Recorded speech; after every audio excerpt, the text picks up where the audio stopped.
আজান কাহারো বিরক্তির কারণ হতে পারে না।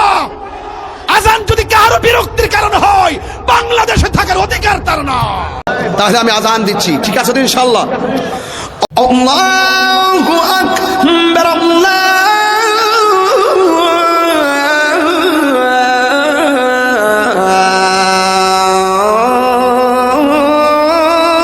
আল্লাহু আকবার।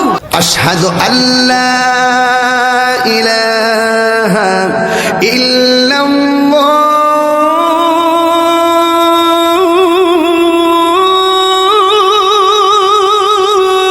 أشهد